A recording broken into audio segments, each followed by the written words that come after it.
Ce sont des îles à l'autre bout de la planète qui composent en grande partie l'Océanie. Avec une faune et une flore uniques au monde, terre de rugby, l'Australie et la Nouvelle-Zélande veulent désormais briller dans le football. Mais pour cela, il va falloir réaliser de véritables exploits sur le continent américain cet été.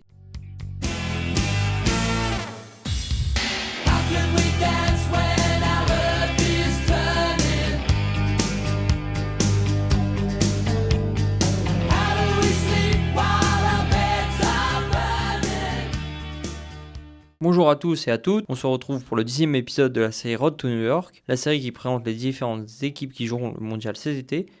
Pour ce nouvel opus, cap sur l'Océanie. Certes, l'Australie a remporté à 4 reprises la Coupe d'Océanie en 80, 96, 2000 et 2004. Les Socceroos sont affiliés à la Fédération asiatique depuis 2006. Ils ont d'ailleurs remporté l'édition à domicile en 2015.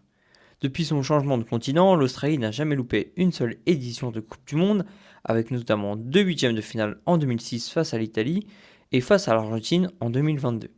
Des éliminations à chaque fois contre le futur vainqueur de la compétition. Recordman de buts en sélection avec 50 unités, Tim Cahill est une légende australienne. Lui qui a marqué le premier but du pays en Coupe du Monde et qui a marqué la première ligue dans les années 2000. Pour la Nouvelle-Zélande, le passé en Coupe du Monde est beaucoup plus faible avec seulement une participation en 1982, avec une élimination en poule. Sur la scène continentale, forcément, avec le départ de son voisin australien, les All Whites sont devenus le recordman de victoires en Coupe d'Océanie avec 6 trophées. La campagne de qualification des Néo-Zélandais a été assez simple, avec de larges succès comme un 7-0 face aux Fidji ou encore un 3-0 face à la Nouvelle-Calédonie en finale. Une fois le ticket en poche, les All Whites ont disputé des matchs amicaux avec de bons résultats, comme une victoire face à la Côte d'Ivoire ou encore un nul 1-1 face à la Norvège. Pour les Australiens, ce fut plus long avec une campagne de qualification asiatique débutée en 2023. Tombés dans un second groupe de qualification relevé avec le Japon et l'Arabie Saoudite, les Socceroos ont terminé juste derrière les Samouraï Blue, empochant une victoire face à ces derniers. Après cette phase de qualification, l'Australie a disputé plusieurs matchs amicaux avec de jolis résultats comme une victoire face au Canada 1-0 ou encore 2 victoires face aux voisins néo-zélandais. Et plus récemment, c'est 2 victoires 1-0 contre le Cameroun et 5-1 face au mondialiste Curaçao. Disposé en 5-4-1 par Tony Popovic, en poste depuis septembre 2024, l'Australie est une équipe solide défensivement. Une solidité qui doit beaucoup au gardien Matthew O'Ryan qui avec 103 sélections devrait battre le record de matchs disputés sous le maillot australien qui est à 108. Passé par plusieurs clubs en Europe dont Lens, le joueur de 34 ans est l'un des cadres de l'équipe. Devant, on retrouve Sir Cathy, l'un des talents australiens. Le défenseur de 22 ans est devenu depuis plusieurs saisons un pilier du côté de pas. À ses côtés, le latéral gauche, Boss, fait les beaux jours de Feyenoord. À seulement 23 ans, le natif de Melbourne est l'une des pépites de Redivisie. Sur le front de l'attaque, il faudra avoir un œil sur Iran Kouda.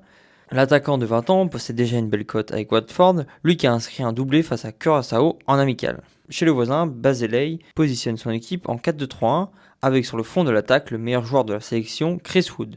Meilleur buteur avec 45 unités et recordman de sélection avec 88 matchs disputés, l'attaquant de Nottingham Forest est le danger numéro 1 de cette équipe. Auteur d'une saison à 20 buts en première ligue l'année passée, le joueur de 34 ans a beaucoup moins joué cette année, la faute à des blessures. Bien connu en France, lui qui évolue à Saint-Etienne, Ben Holt devrait être dans le 11 cet été, lui qui est polyvalent et peut évoluer partout sur le côté gauche. Sur le côté droit, Just est à suivre, lui qui réalise une bonne saison avec le club écossais Motherwell. Tombé dans un groupe G assez homogène avec la Belgique comme favori et l'Iran et l'Égypte, les coéquipiers de Wood devront réaliser plusieurs exploits pour sortir de cette poule. Avec pour le moment 0 points au compteur en Coupe du Monde, des premiers points dans un mondial serait déjà une belle performance pour les All Whites. Pour l'Australie, la donne est différente. Alors que l'équipe reste sur un huitième de finale en 2022, les coéquipiers de Matthew Ryan peuvent espérer sortir du groupe D qui compte les USA, le Paraguay et la Turquie, alors que les meilleurs troisièmes sont qualifiés. Voilà, c'est la fin de cet épisode, j'espère qu'il vous a plu. Si c'est le cas, vous pouvez le liker et le partager. Je vous invite également à vous abonner pour ne pas manquer les prochaines vidéos qui arrivent très bientôt. En attendant, je vous laisse avec l'hymne des deux pays. See you et prenez soin de vous.